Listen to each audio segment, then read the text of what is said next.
The Nerd and Tie podcast is unsurprisingly part of the Nerd and Tie podcast network. For more podcasts from actual play to true crime to witchcraft, go to nerdandtie.com or join our Discord by finding an invite at nerdandtie.com/discord.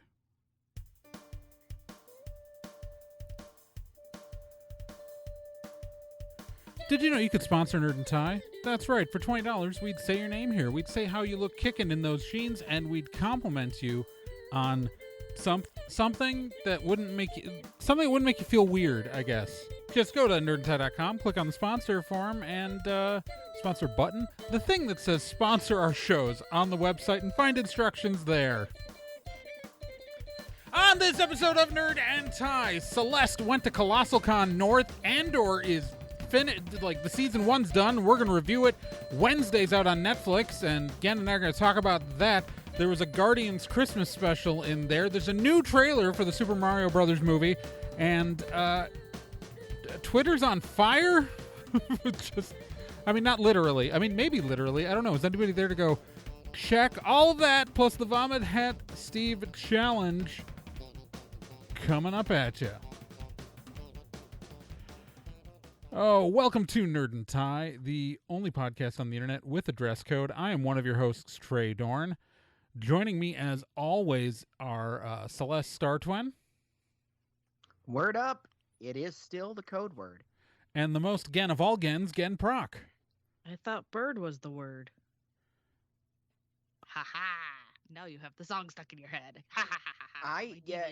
Surfing Bird will not defeat Cameo in my mindscape. Thank you very much. Every time we start the show off, I just end up with the theme to the show going through my head for the next 2 minutes, so I'm immune to any musical prompts until this slowly fades out in my head. So, there. And either that or I'll just put on the Goncharoff soundtrack.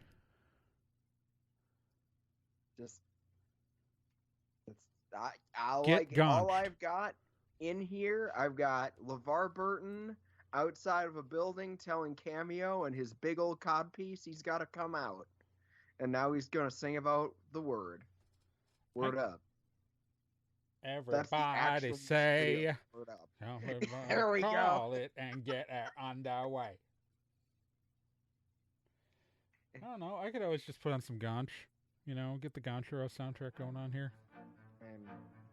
Build some tension.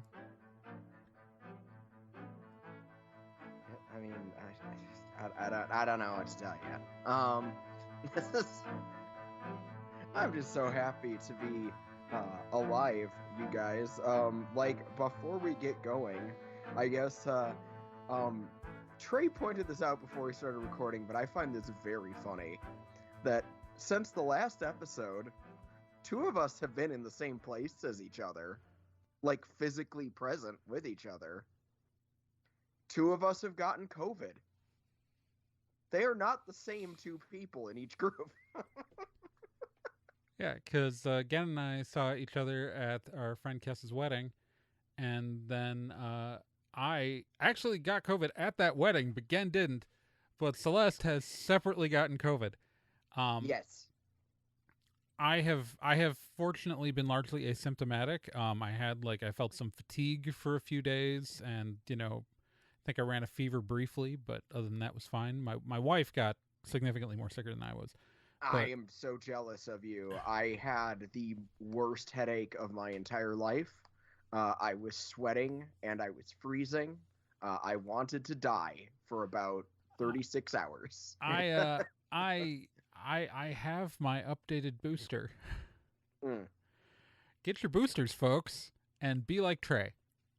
And my wife, I said my wife had it worse than me, but she pretty much just had it like a cold, just a runny nose and sniffles. And so, and we both got our updated boosters a little over a week before we got exposed. So, yeah, I'm not gonna lie. As much as it sucked, this was as people who are like friends with me on social media have seen me like rambling.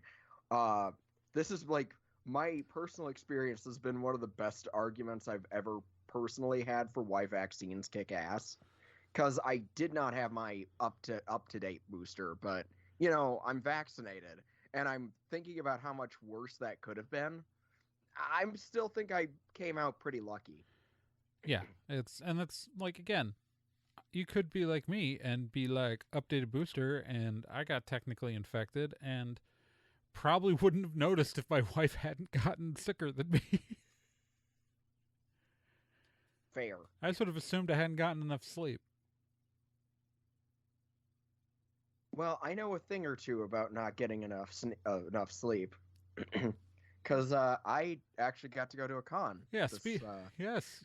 weekend Okay, yeah. before last. Celeste went to Colossal Con North. I went to Colossal Con North. Yes, the con that replaced my my beloved complicated feelings for Daisho Con. There's an episode that came out exactly a year ago today from when we're recording this that you might want to listen to. You might want to listen to it to hear more about my thoughts. And I'm still working on something kind of like going back to my thoughts on Daisho, but everyone I interviewed for that project has actually asked me to not release any of the audio that they recorded with me. So I respect that. I just have to kind of rework what I was working on pretty drastically as a result. But that it's all right. I 100% respect like what people are going through. Daisho was a lot for me. Colossal North, I found out was happening. I saw their booth when I was at KitsuneCon a couple months ago, and when they found out I was a former Daisho staffer, I actually got a free badge. So why not go check it out? I went there with friend of the show and regular member of the Meat Grinder cast, Scott. I ran into several other friends of the show and friends in general, and so Colossal Con North is an interesting experience. Definitely weird seeing a like for-profit convention in Wisconsin that didn't completely take a nosedive its first year. That surprised me. Yeah. Not necessarily in a bad way, but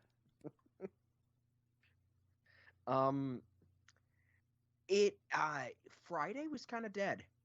I was impressed Friday was kind of dead. I did miss there was a DaishoCon funeral panel that I did not get to go to. What? Saturday and Sunday they had a DaishoCon funeral. They had a bunch of people who had attended the con, a bunch of people who anybody we know? I know Sam aka SKS Ninja. Gotcha, yeah. The now like famous podfic narrator and former DaishoCon chair and founding member was definitely there. Former Daisho Ninja. Former Daisho Ninja, the OG Daisho Ninja, the creator of the Daisho Ninja character. Yeah, she actually busted out the ninja outfit last time. That was pretty cool. That was very good. I was not able to make it, but the person who was running it asked for like pictures or things from DaishoCon's past that would be worth sharing, and they did get my submission. They did end the DaishoCon funeral with the Barbra Streisand dance. So yes. I'm very happy about that. If those of you who aren't familiar with it, Trey's YouTube channel actually has it. It's one of Oh God, it does, doesn't it? Mm-hmm. It is one of the most iconic DaishoCon moments. And it was me feeling insecure about the fact that we didn't have any planned entertainment for a cosplay halftime show. So my attempt to keep the audience entertained turned into a spontaneous dance party. It was very cool.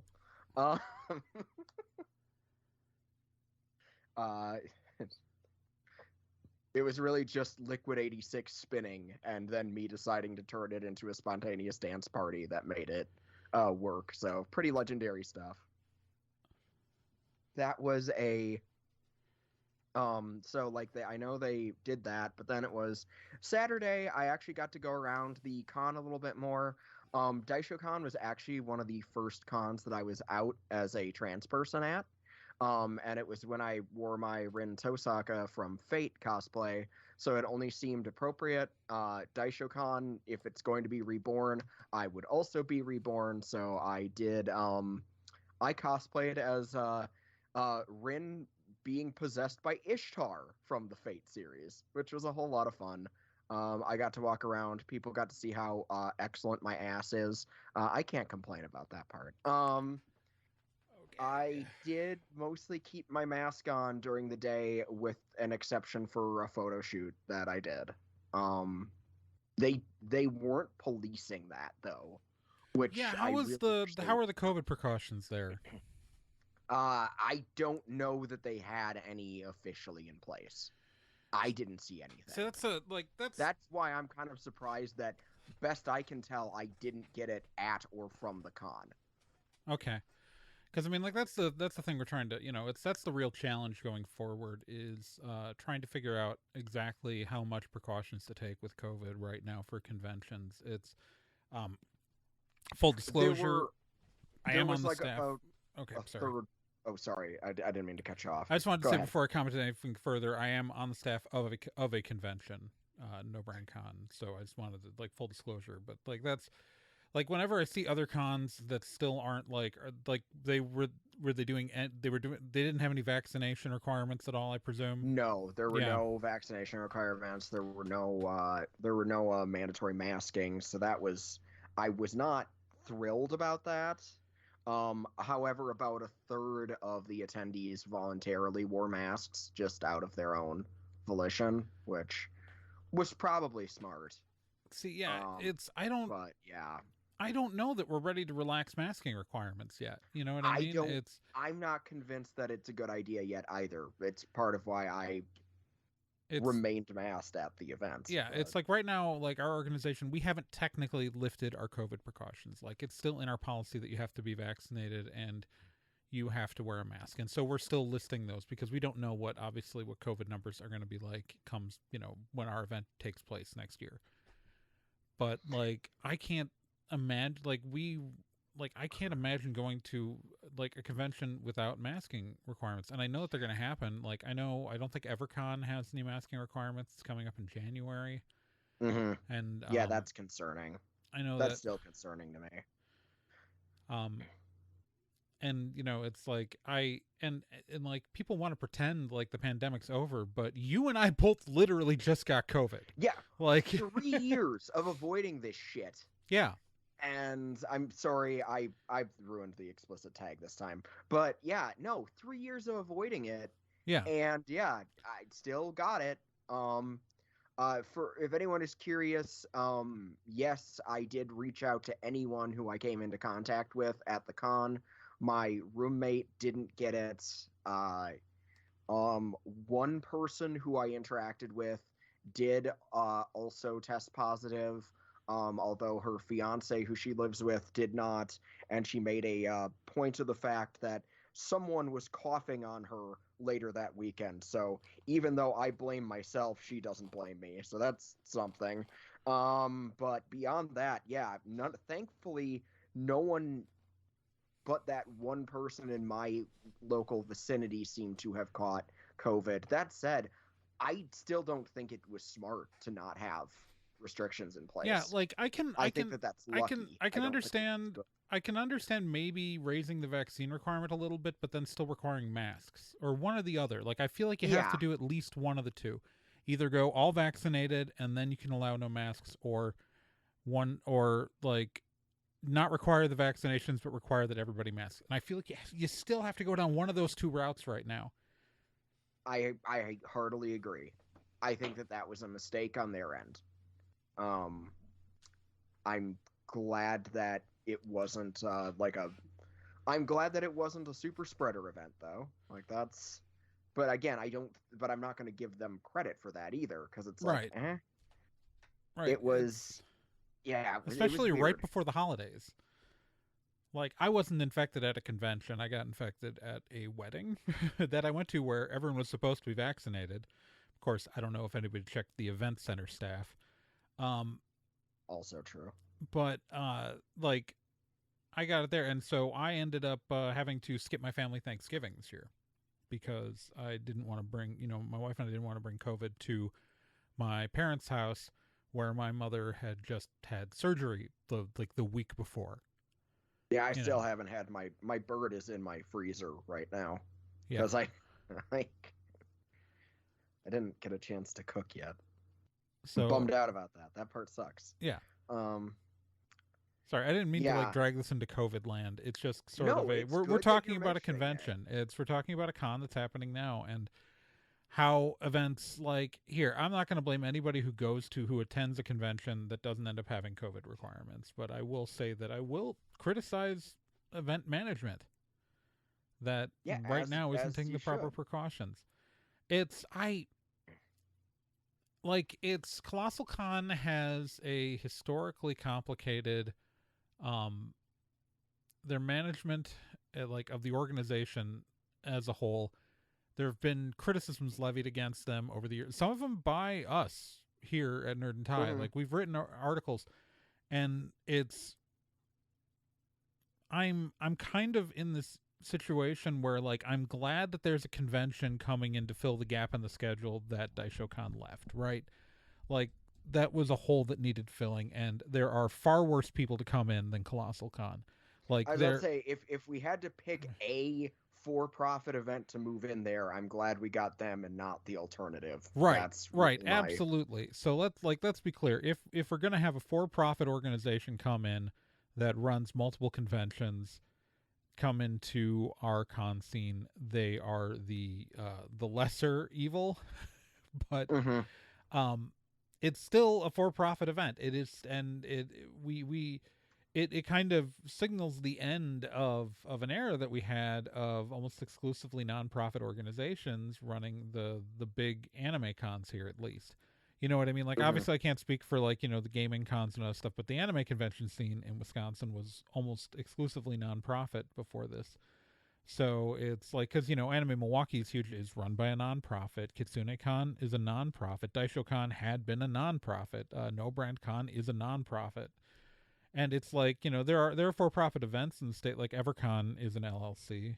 They're for-profit, but like, out of the Anime Con scene, we had kept it to, nonprofit. And I wonder how that's going to affect the culture long term. You know what I mean? And so that's my concern, because one of the important things to me about the Wisconsin con scene historically is that the people who ran most of the events in this state, for better or for worse, were doing it out of love. You know what I mean? It's like even the EverCon people, that's a for-profit con, but it's a small, nobody's making money off of that. Those people are doing it out of passion. But that's not what's happening with Colossal Con. You know what I mean? It's I um don't know how profitable they were though. Like well, it honestly, that's the other thing is that Well, like the I first year could event is not. going to lose money. It's the Well, first year yeah. event is going to lose money. It's for Colossal Con. It's long term. They have goals, like one would expect them to. They're a business. It's Hmm. just that then divorces that from the culture of the local, like it. My experience has always been that and it's maybe a little less with Amki than it used to be, but by far than it used to be. But like you go to KitsuneCon, and like the people who are running that event like feel like they're a part of the local scene. They feel like they are a part of the community. You know what I mean? Like they feel connected to the attendees more so, because it's not a business. It's same with, like I don't want to obviously like, talk about, No Brand Con too much in this respect, because it sounds like I'm like tooting my own horn or something like that. But we like specifically try to like have a culture where people feel connected with the staff and see them as kind of the same as them, because again, we're a volunteer run event. You know what I mean? Like none of us I running mean, the event are getting paid to be there. yeah, but like we also like I'm speaking as someone who doesn't really like the concept of for-profit events, but also needs to like look at things from a practical Oh perspective. yeah, no, it's Right now, the only like the only volunteer run nonprofit con in this state that's like bringing in the numbers as Kitsune. Like that's Anime just, Milwaukee. I mean, Anime Milwaukee. Anime it's hard for, Milwaukee. like, is Milwaukee even? They're a I don't know. non-profit. They're big. I know they're big. They're it's popular. hard for me to even like consider them nonprofit. No, I guess, at this they point. are a non-profit organization. ASEN is a non-profit organization. And actually, if you know anything about like the history of like Amki's budgets, they every dime that goes in there gets spent. Not always spent well, but it gets spent for the event. Might I remind you of 3.5? Amki 3.5 held at the University Center there in Milwaukee, where their dance was held in the cafeteria. I loved that year. So I didn't go to 3.5. I went to 2.5.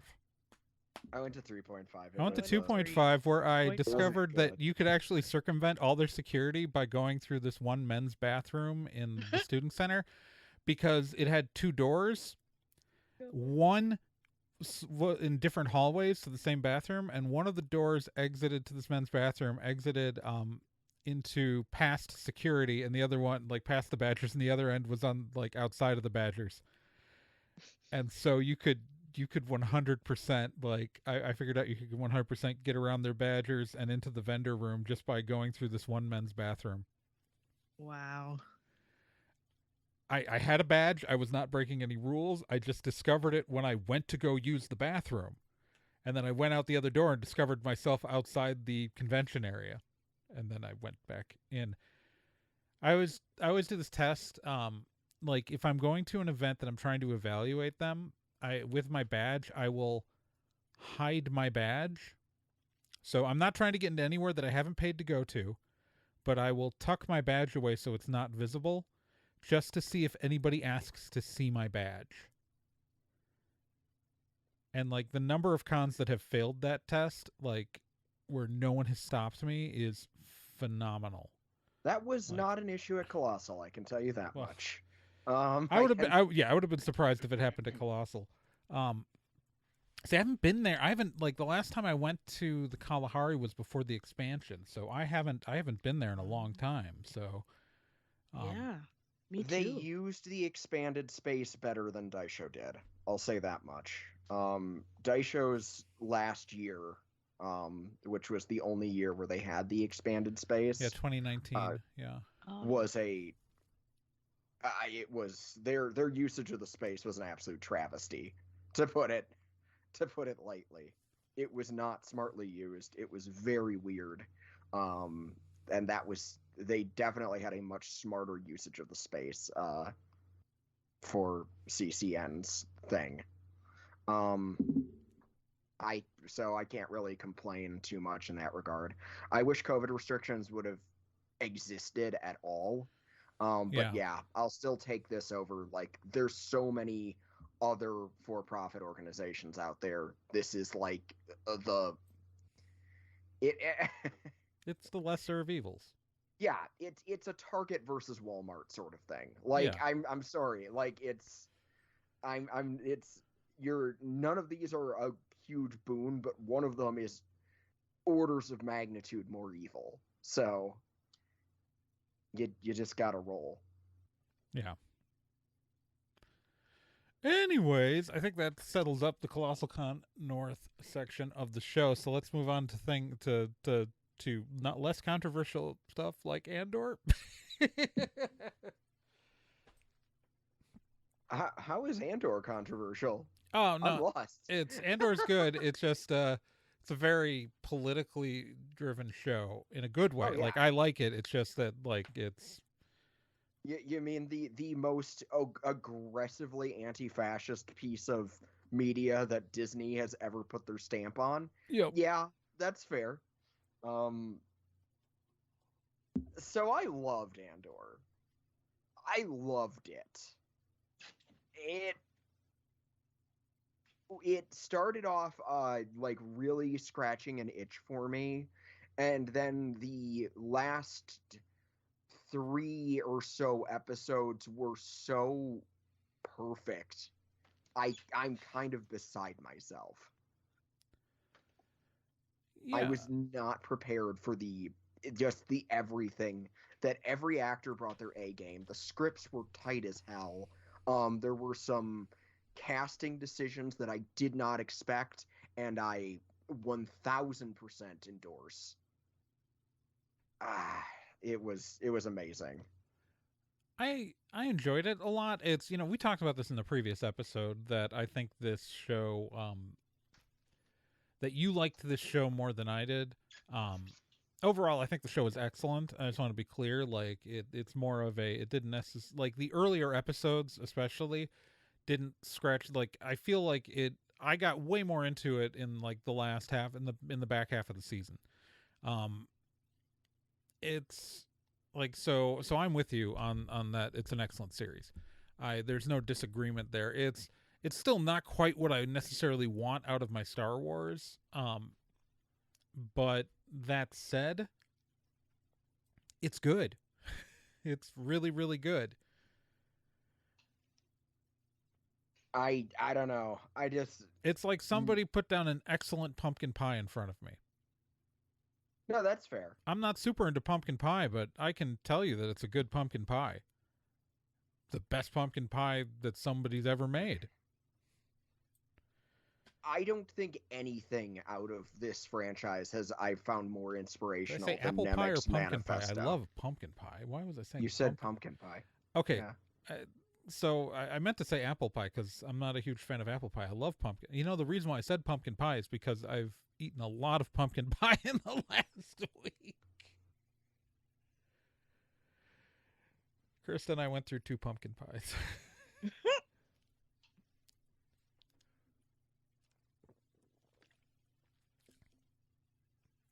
But yeah, no, Andor's good, y'all. You should watch it. Nothing has inspired me in this franchise more than Nemec's Manifesto. That's all I'm going to say. I might have saved it to my phone just for what I'm feeling. Yeah, without any spoilers, it's definitely the season finale is phenomenal, and it's one of the best pieces of television that's existed this year. If it doesn't get nominated for several Emmys, I will be angry. I don't know. It's hard to say with genre shows like this. And as far as I can tell, with the amount of push that Disney's been doing behind it in the last couple of weeks, that makes me think that not as many people have been watching it. Which is really too bad. Because like they aired the first couple episodes on ABC and put like the first episode up on Hulu temporarily. I think I'm just bothered by the fact that it's just, I don't know. They made this beautiful thing, and apparently the Star Wars thing that brought in numbers was the Tales of the Jedi shorts, which were good. They were very good. They're fine. But it was like, oh boy, here's some characters that you already know, and laser swords again. I mean, it's always hard to say. Like it's so like the thing is with Andor, besides the fact that it's 2 conjunctions put together. His name's 2 conjunctions. And or sorry, it's something that I noticed watching like the back half of the season. I was like, his name is and or.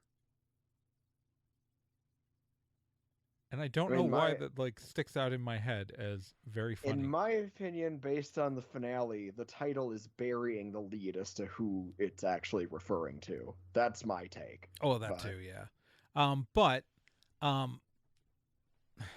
it's the show is good. I think it does have the challenge of being a prequel to arguably a prequel, but it being a prequel that like every time you see a character who was in Rogue One, you're like, okay, no, they're gonna be fine. You know what I mean?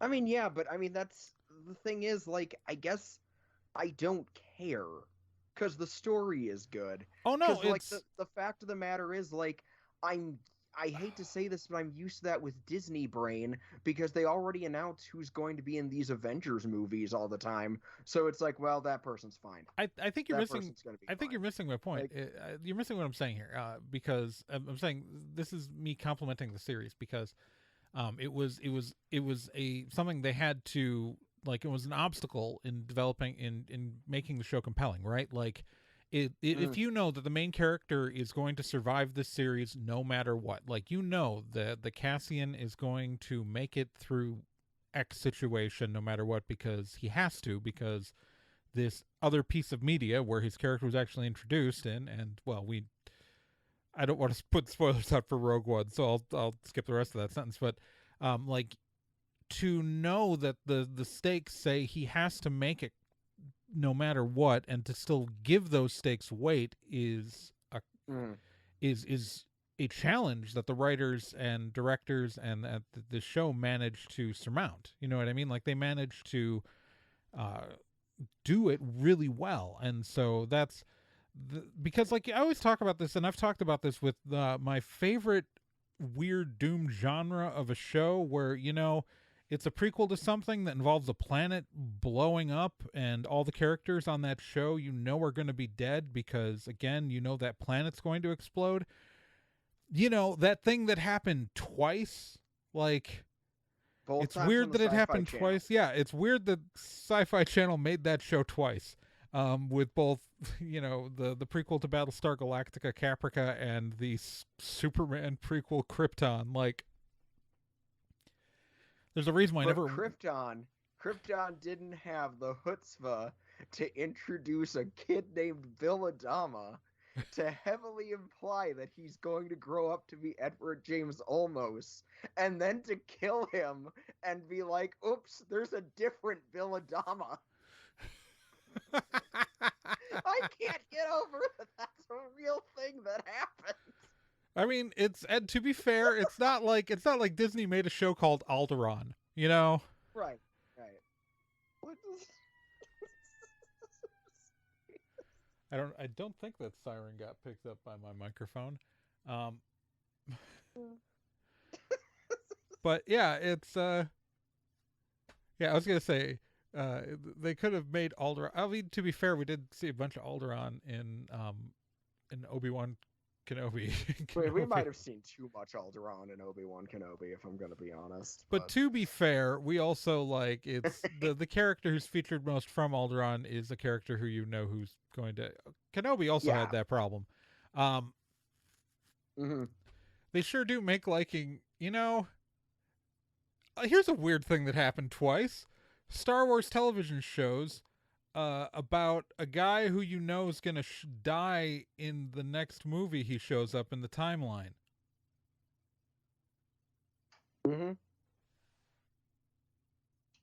Yeah. Those deaths are chronologically pretty close to each other, too. And trying to bring about the same thing. Yeah, no. But, yeah, no, it's Disney's, we found, okay, so Sci-Fi Channel does it about a planet, Disney does it about a guy. That works. It's but anyways, you should watch Andor if you haven't yet. It's excellent. It's whole first season's out on Disney, and it's good, and you should watch it. And it becomes like orders of magnitude funnier when you consider that it's taking place during the same time as the first season of Rebels, because like those kids are like goofing off and like just actual like violent leftist revolution is going on. Yeah, no, it's so I love it. I love it. What I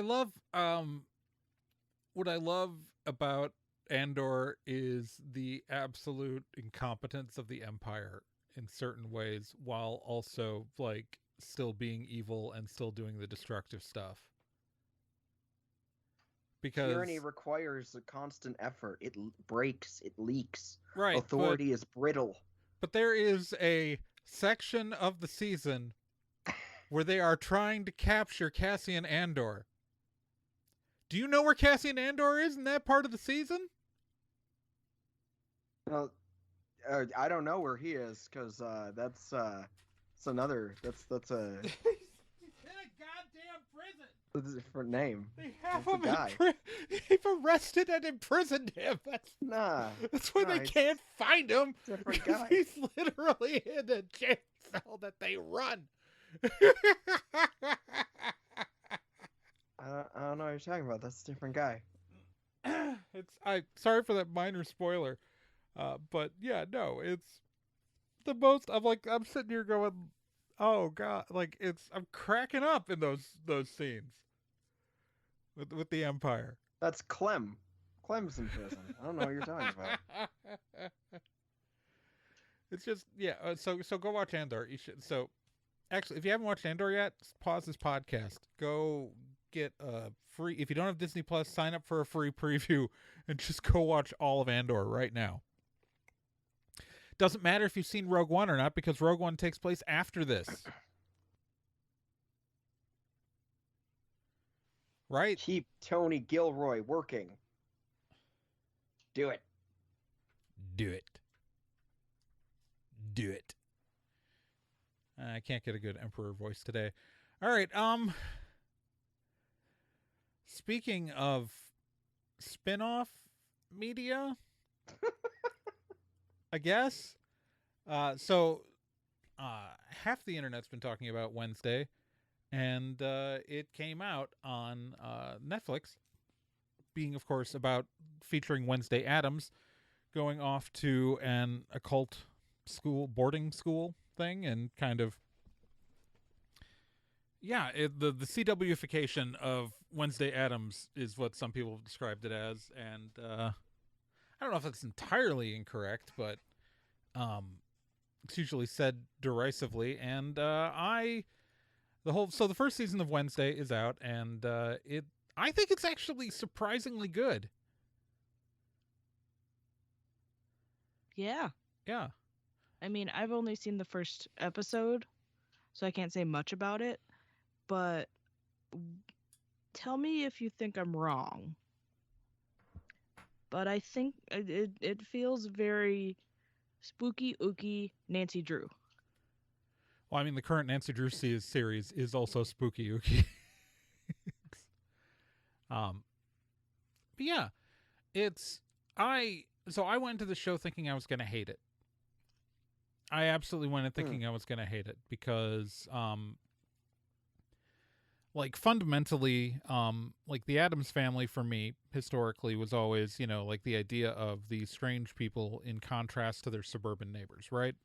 Yeah, exactly. And so the premise of putting, the premise of putting Wednesday Addams instead in a place full of other supernatural people and other spooky stuff, instead of it, like, it seemed to go against the point of, like, of the Addams family. Ironically, a thing Tim Burton has proven himself good at. Like, I'm just saying. Like, Weirdo is up against suburban normalcy. Sorry. Tim Burton's name is all over this thing. Uh-huh. He is not the creator of the show. Thank God. He is not the showrunner. So he just put his name on everything? He's an executive producer, right. So it's like those things that say Tim Burton that you love, like not the stuff that he actually made. So Tim Burton's involvement in this is, like, he originally was going to direct some, like, he originally was going to, anyways. Yeah. So Tim Burton's involvement is negligible as far as I'm concerned. It stars is it Jenna Ortega who plays Wednesday Addams? Mm-hmm. Yeah, and they give her, like, psychic visions to kind of, yeah, move the plot along, spooky her up, move the plot along. She's pretty much has, like, Cordelia's powers from Angel. That's, but, like, it's actually pretty good. Like, it's, I thought I wasn't going to like it, but it's actually it's excellent. The rest of the Adams Family are in it in small parts. Um, like the first episode has Gomez, Morticia, and Pugsley in it, and then they reappear like a couple of times in the show, but like they're not major characters in the show. And Luis Guzman plays Gomez Adams. Catherine Zeta-Jones plays Morticia.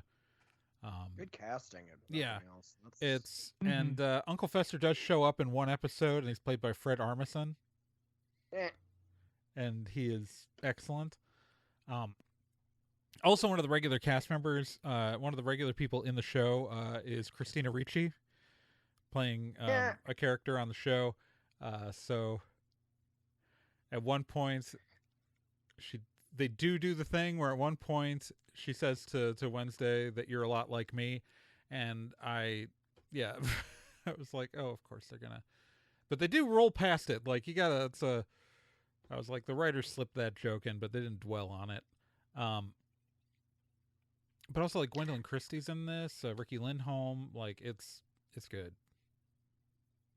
Yeah, that's phenomenal cast. I freely admit I'm not really that big on like I don't even really like the Christina Ricci version of Wednesday very much. Like I just don't I find actually dreadful, dark, kind of goth Wednesday to be really boring.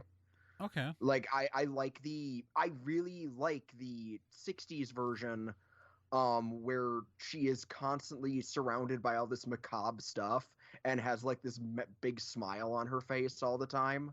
Her headless doll Antoinette, things like that. I find that very charming and funny. And I find the seriousification or gothification of Wednesday, I've just always found that to be really boring. See, And so this show doesn't really seem like it's offering me much. Well, and here's the thing, like they definitely like do go that route with her personality. Mhm. But they do a good job of bouncing off of it. Okay, well, and she's like, very well, and also like she's very like yes, they go obviously for the much more similar to Christina Ricci's character in the Addams Family movies, because that's the version of Wednesday Addams that most resonates with, frankly, people my age and younger. No, I get But that. also just I never feel like appreciated she that ends up very she's very coded as autistic. That's really what I get from a Okay. lot of it. And I really enjoy her performance. And I think there's a lot of it where you can see someone who is struggling to express emotions and interacting with people's emotions that she's not necessarily good at processing. Mm. So it's like there's kind of, and there are layers to Jenna Ortega's performance. Like, I'm not saying she was intentionally autistic coded, but like that's definitely a part of, you can tell there's a part of the performance where trying to figure out how to like socialize and relate to other people where she's struggling with it. It's and I think that those layers do come through in the performance in the show, and especially and so overall I think it's like it's a supernatural teen drama. People will just get ganked on this show, though. I will say that later on. Like, this show has no problem, like, just especially in the later episodes, just killing people. Oh yeah, I mean even in just the first episode, it's like, oh yeah, there's gonna be gore in this. Oh yeah, no, it's Like get ready for it, and like big fun like spooky monsters. Yeah, and yeah, yeah, and people who you're pretty sure like, oh yeah, that's a major character, they're gonna survive. Not necessarily. that's very fun. Yeah, I'm glad it's From other like a people's luck. writer's standpoint, that. that's very fun. It just doesn't sound like it's going to be my cup of tea, but I'm glad that people are enjoying it. Like, I really am. Yeah, it good. I think that's all we have to really talk about there without really going into any spoiler territory for the show. But look, if you don't like teen dramas, you're probably going to hate it. I will say that. But I like those dramas sometimes. So it's a good version of that. Like there are bad examples of that kind of a show, but there are good examples of that kind of show, and this is a good example of that kind of a show. So, yeah, rolling past that, we're going to talk about something that I'm apparently the only one of us who's watched already, and that is the Guardians Christmas special. So we'll keep this part brief, I guess. So Disney has released yet another one of their, effectively TV specials. I love the 70s era graphic. It's just like they did with Werewolf by Night around Halloween. They've released the Guardians of the Galaxy holiday special, or Christmas special, and it is... it's excellent. I want them to keep doing these. Like, I've only watched Werewolf. I haven't had a chance at Guardians yet, but I want them to keep doing these. Yeah, it's effectively the Guardians have bought Nowhere from the Collector, and yeah, they've bought Nowhere from the Collector, and Cosmo the Space Dog's hanging out too. Excellent. But yeah, it's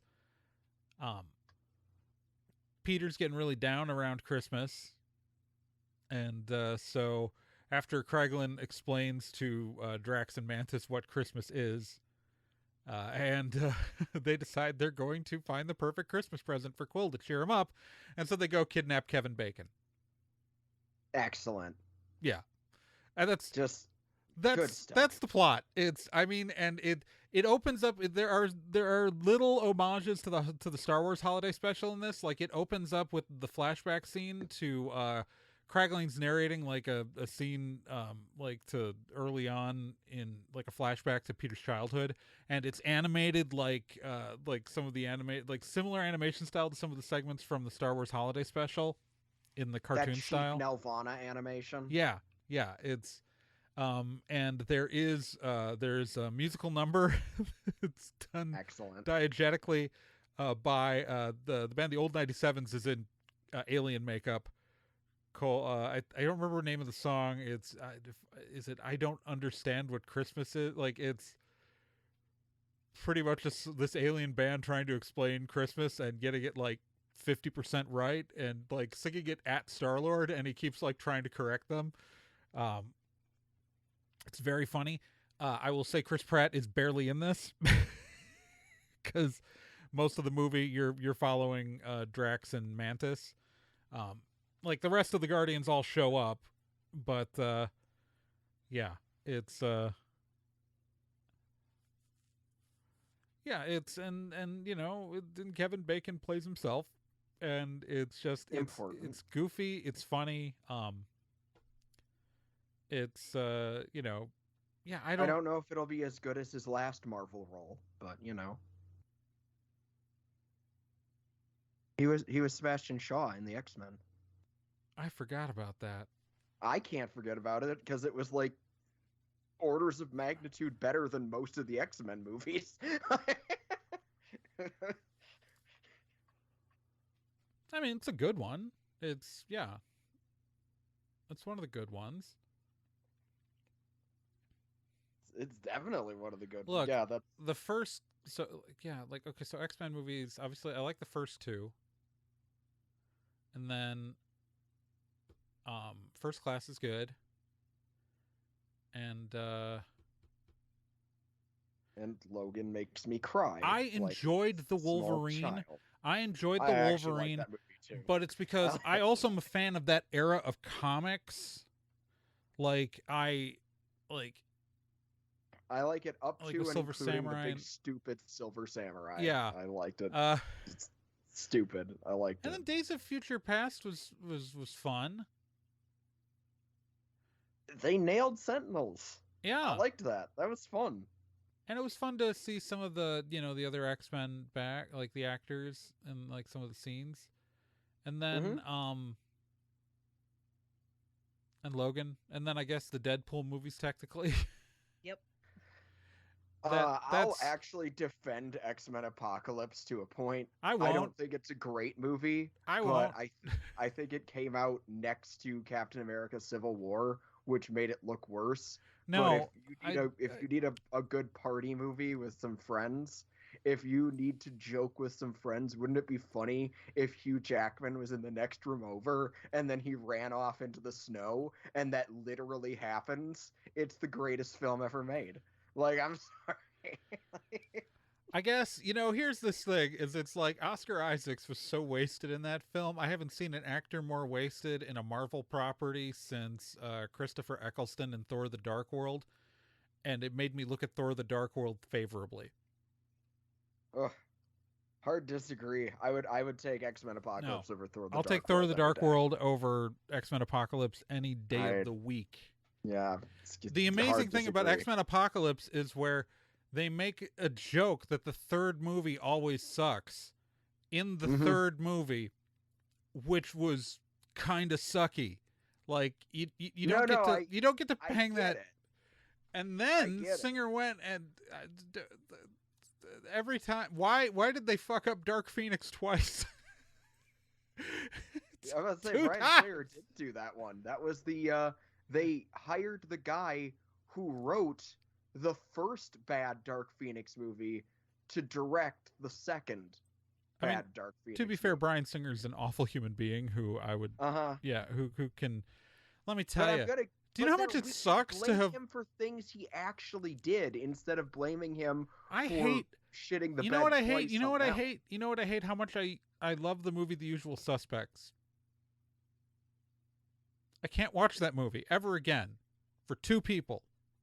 The star and the director. That's weirdly. Anyways, so Guardians Holiday Special. I liked it. I'll get around to it. I'm gonna watch it. I had COVID.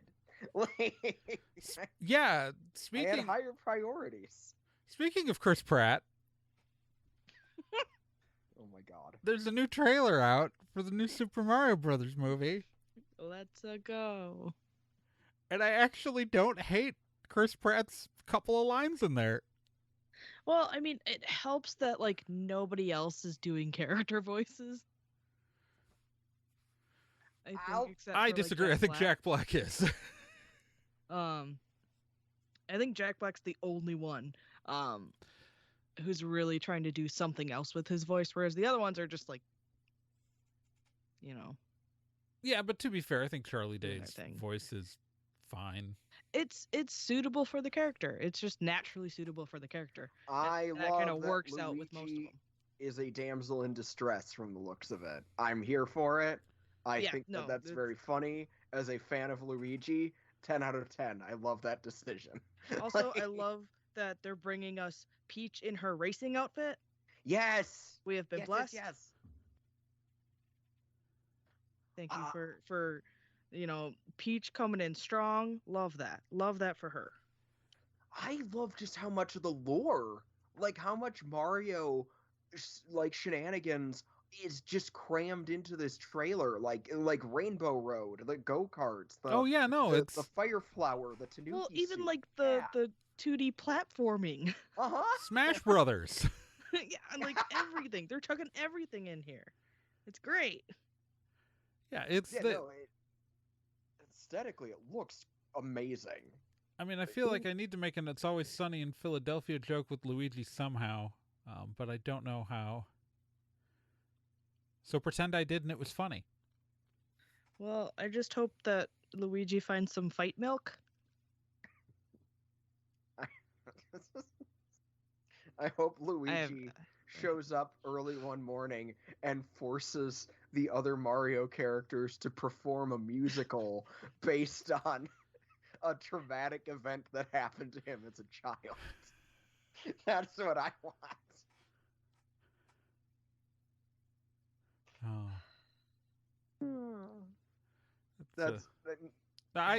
We all know the reference, but I'm afraid our listeners might not because they're uncultured. It's culture Nightman. Yourself. Eat some Enter yogurt. The Nightman. Just culture yourself. Yeah, culture yourself. Anyway, I don't know. I'm jazzed for this movie. I kind of hate that I'm jazzed for this movie. I'm not fully sold on Chris Pratt, but everyone else is fine. Yeah. Fine to extremely good. So Yeah, I'm excited. it looks like it's gonna be like good enough to overlook Pratt. The Pratt the negatives that people have been worried about. It looks like it's gonna be really, really fun. Yeah. Yeah. Nintendo. I just God, generated coming some here really ruined weird Sonic's AI day. art. Oh no. Not again. I just tried to get an image of Luigi in an Irish bar. Oh no. That's going to be the episode image. Yeah. Oh my god. Anyway. Anyway, next topic. What? Oh, yeah, I guess we're talking about something. So Twitter's on fire. Right, that's the next topic. I'm glad I'm on Tumblr.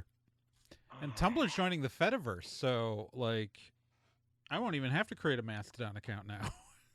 The thing is, like, I liked my microblogging. I liked the community that I had built in Twitter, despite it being a hell site.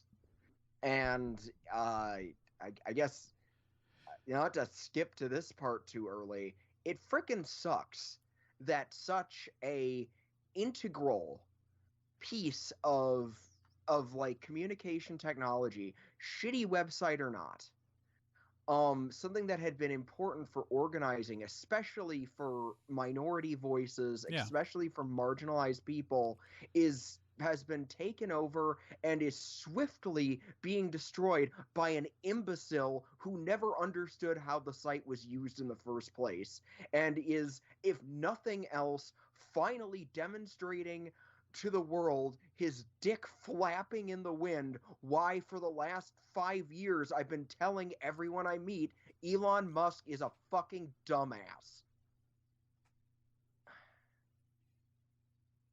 Because guess what? He's no one can argue it anymore. He's not a secret genius. He's an imbecile. He's a dipshit who got all of his money from his stupid apartheid emerald collecting father. He's never accomplished anything, and now he's going to destroy a website because he just couldn't stop shitposting, and he wanted to be able to use slurs against trans people. I'm not gonna sugarcoat it. What a piece of shit. I'm not disagreeing and I'm not taking away from what you're saying there, but Trey, I'm concerned at how much that looks like a Muppet. Yeah. Sorry, it's listeners. I have I sent to our group chat for the show the image that will be going up as the cover image for this episode. So if you go to nerdandtie.com, you can see this image for yourself if you're listening through your podcatcher. Like the do. worst Muppet. Go look at it. See what I mean. See You'll it understand. with your eyes. It's concerning. Worst Muppet. I love him.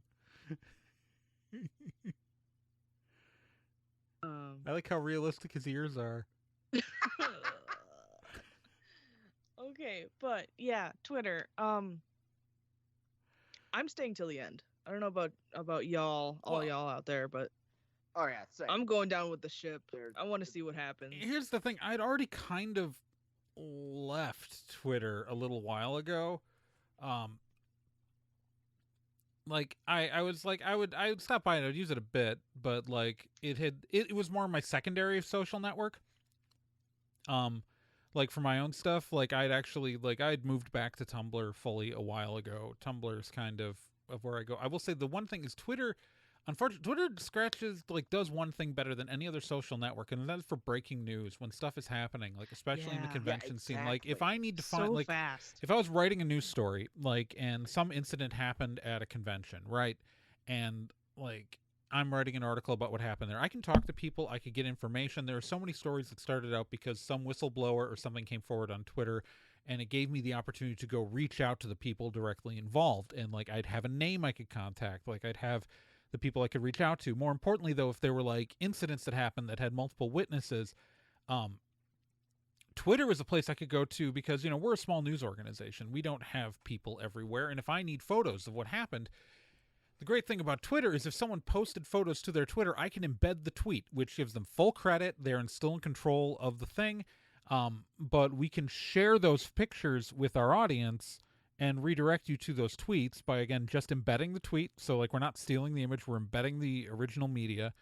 And like through their, and like it allows us to share and get that information out there in ways that other social media platforms really don't, because Facebook hides everything behind a wall, right? It's Facebook is everything is walled off, you can't see it. Tumblr still puts stuff out publicly, however, Tumblr's search is not good.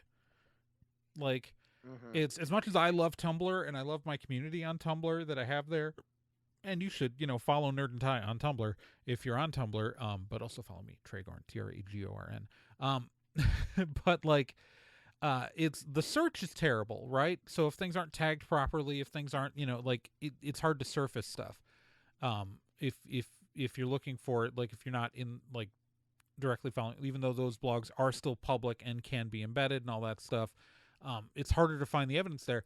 So like, Twitter is unique in especially like disseminating information like in a public way that no other social media like really allows you to do. Like you can't embed TikToks. You have to download a TikTok and repost it, which again, like I'm against stealing people's media. It's YouTube really doesn't suit itself for spreading that stuff either. It's Facebook again. So it's like Twitter was uniquely like this nice public facing social media site. And a lot of people have been leaving it because, Elon Musk has fired so much of the staff. Like there is like one person on the child safety team left. Almost no content moderation people are left there at all. The man is incompetent beyond all reason, and it's like, on the one hand, okay, so here's the thing. Like on the one hand, it's really bad to lose Twitter.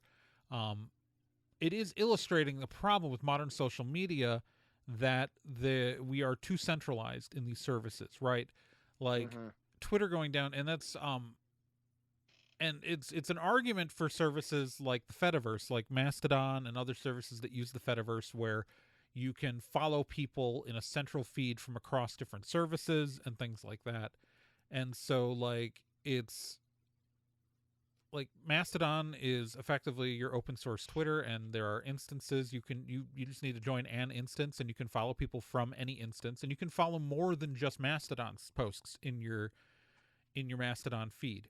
Like anything that uses the Fediverse, like the protocol for it, you can follow feeds from any of those services, any of those public feeds. And I think it's a much better way to manage that, and it'll take people a little bit to get used to it. And I think if that can rise and come up, like it would be better but it doesn't mean that like we would have been better off if a service like Twitter had opened up and joined the Fediverse like that and allowed us to disseminate and spread and do that rather than losing this resource, which is what we risk doing right now. And I don't think there's any way that Elon Musk would ever open up Twitter to anyone. Also, I'm annoyed because I had stock in Twitter that I bought for a higher rate originally than what Elon bought it for. So I had this long-term hope of occasion. Like I only lost like $20 overall, but I lost $20 thanks to Elon Musk's fucking buyout because I think it's also been it was a long-term stock purchase. It wasn't supposed to be like I was. God. I just want to point this out, that what's really interesting is that Elon and all of his sycophants, it's amazing watching the cognitive dissonance of them still believing in their heart of hearts, despite all demonstrable evidence, that Twitter wasn't run the way that it was because of some like push from leftist activists. It was done because advertisers don't want to put their ads next to Nazi shit. Like, it's really basic stuff, and they're too boneheaded to understand that. Mm-hmm. Just... Yeah. I have no sympathy for people who hero worship this imbecile. Well, what's the line that he's the dumb guy's idea of a smart guy? It is, if someone, he is a sentient version of an I effing love science t-shirt wrapped in a joint. And somehow the internet came together a few years ago and were like, well, this thing seems smart. I have had wet farts with better ideas than that piece of shit. Very rear end focused Celeste tonight. I'm sorry. Well, you know what? Maybe from both positives and negatives. From both positives and negatives. Just you know, it sucks that we're gonna lose this resource, and it like there's so much stuff that has been facilitated by Twitter existing over the years. Yeah, I mean, one of my favorite things was live tweeting. Yeah. Where, like, you would watch an event and, like, tweet about it as it's happening, and then, like, your friends would be watching the same thing, and you could, like, tweet at each other, like, oh my gosh, I can't believe that happened, or, oh, look at this, and, like, you're reacting together even though you're miles apart. And that was kind of fun. Hard agree. Yeah. So it's just, and I'm one of these like professional lurkers. I'd like never post anything anymore because I don't care. But like, this is how I keep up with my friends and like see how they're doing and make sure that they're doing okay. So it's just like, dang it. So all of my friends that are only on Twitter that I don't follow like on other sites, it's just like, well, dang. I'm not going to know how they are anymore. They might be dead. Yeah, like it's getting Ethan to use Tumblr has been the problem.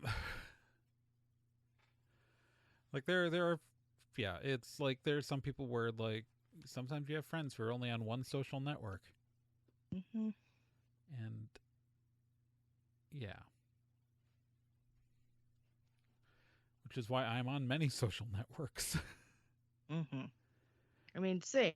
I just don't post. Yeah. But I am there, watching. Lurking. Waiting in the bushes. Yes. Yeah, I'm primarily on Tumblr, and I'm on Facebook, and then I check Twitter. Like, I don't know. Anyone who looks at my Twitter feed is mostly going to see just posts promoting stuff. Not like, and then every once honestly I end up cross posting. Like I will do a Twitter thread that is also actually what I did is I took a Tumblr post I just wrote and broke it up into tweets and turned it into a Twitter thread. If anyone still wants to find my Twitter, it is a stream of consciousness phantasmagoric mindscape that will violently oscillate between me angrily posting about politics and squeeing about something gay that happened in the recent Gundam cartoon. There is no middle ground.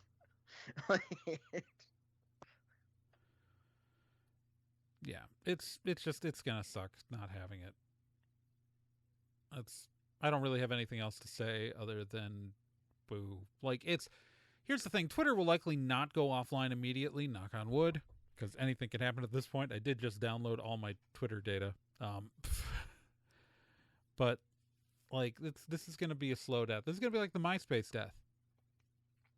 Yeah, this isn't going to be a quick. I would recommend that if you have data on Twitter you value to back it up. Download your backup. Like, I mean, because they've been fucking around and just screwing things up. Like, there was a day where he shut down all these dependencies and, like, broke two-factor authentication for a day. Yep. Like, I saw that. Yeah. Like, you basically got, like, locked out. Like he was And he tried to evaluating use the- people by how many lines of code they write, which is not a good way to evaluate engineers. No. It's almost like he doesn't actually understand how well, anything I was reading works. a really interesting thing that this guy who claimed he had worked at SpaceX at one point talked about how whenever Elon Musk was there, like they orchestrated all this stuff around him to make it look like they were Yeah. busy, and like Mhm. effectively I read that executed a too. performance around him. And what happened, and like all the other times that Elon Musk walked in, it had always been places that kind of grew up around Elon Musk, and so like because even like Tesla was much smaller before he bought it, and because remember that man never starts anything. Like Twitter like was just operating like a company when he walked in, and he just completely broke it because no one was prepared to like dance around his dumb ass. They were used to dealing with bosses who took things seriously. Mm-hmm. Yeah. I don't know. Tech bros are a poison. And I would be fine if Elon Musk accidentally caught on fire. I would not mind. I would not Oh, no. feel bad at No, all. Me neither. That'd be great, actually. Same. I would be a fan. Anyway. There's a really good Stormwood Yeah. arc you should listen to. That's all I'm saying. It's Sure. really good. Yeah, it 100% doesn't involve at one point a head on a stick. Mhm. Yeah, anyways. Definitely just not. We should probably move on to the Vomit Head Steve Challenge. Indeed. All right, so the Vomit Head Steve Challenge, for those of you who don't know, is a part of the show where I read a line from a book, and the challenge to you, the listener, is to guess what book I am reading from. If you guess correctly, you get included in the Hall of Awesome. The benefits of the Hall of Awesome are as follows. 1, I read your name aloud every episode. 2, your name goes up on a secret page on the website. I'm calling it secret now. That makes it not sound like obscure, which is what it actually is, but it's a secret page on the website. You get listed. And 3, I don't know. Figure it out. Anyways. The current members of the Hall of Awesome are as follows.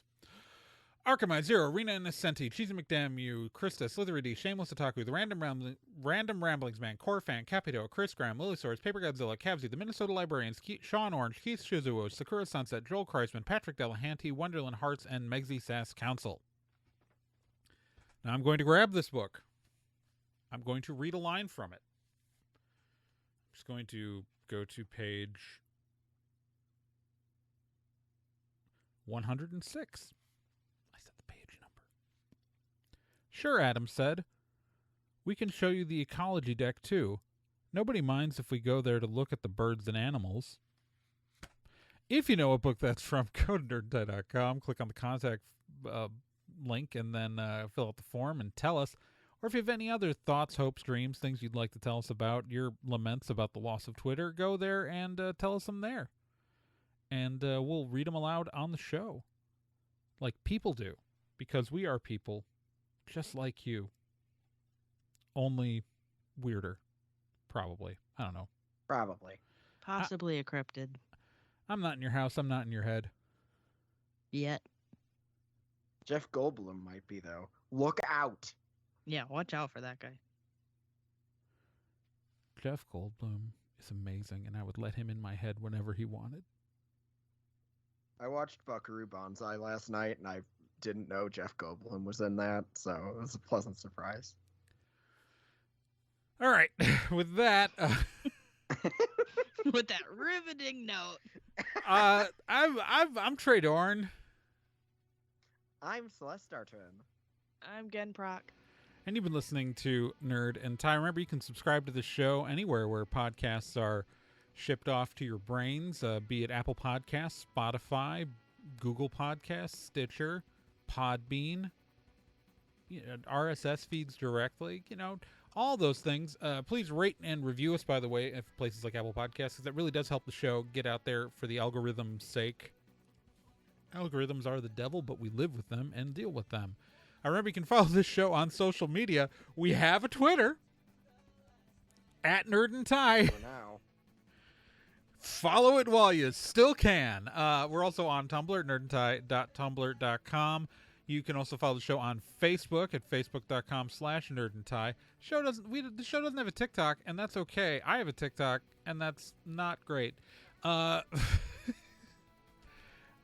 you can support the show financially by sponsoring episodes, as we mentioned up front, with the sponsor button on the website, nerdandtie.com. Or you can sponsor us directly. I have a Patreon at patreon.com/TRAEGORN. Celeste has a Patreon. Celeste, what's your Patreon again? Patreon.com/CelesteIsBest. And again, how can people give you money? Check out my Etsy store, Ocelot Do Designs. All right, and remember, in your hearts, in your heads, in your hopes, in your dreams at night, when you're sitting there staring up at an abyss as an all-powerful energy wave decimates the earth in your nightmare, and you're sitting there going, why do I remember that happening? I wonder if the human soul exists, as you then reincorporate and the date and timeline resets. Sorry, that's an actual dream I had. Like, the world is getting destroyed in a time loop, but I kept remembering it, and I realized that for me to remember it, I had to exist outside my corporeal body, and therefore that in my dream I was more focused on the existential crisis that I just proved my soul existed, rather than that oncoming destruction of the earth that kept happening every 24 hours in the dream. You know, that kind of a moment? Anyways, in that moment, I'll be there with you. Really confused as well. I think that makes sense. I've been having weird dreams, guys. Okay. Keep on spocking in the free world? Yeah. Also, Goncharov is never not funny. But I'm on Tumblr, and I will tell you, the Goncharov meme, as it has left Tumblr, some of y'all, like, I saw, like, some people trying to get in on a TikTok, and I'm just like, I feel like you don't really exhibit the correct chaos energy, TikTok people, to really understand Goncharov. I don't know what this is. You don't know what... Goncharov is the... Goncharov, 1973. Greatest mafia movie ever made. Directed Martin Scorsese. Might be based off a pair of boots. Tumblr basically, like, tricked Scorsese into remembering that he made this trick film. Him. He's in on the joke. Okay. Scorsese's in on the joke. He understands that it's not real. Okay, good. He's being funny. We're all... I was worried. Gatekeep, gaslight, Goncharov.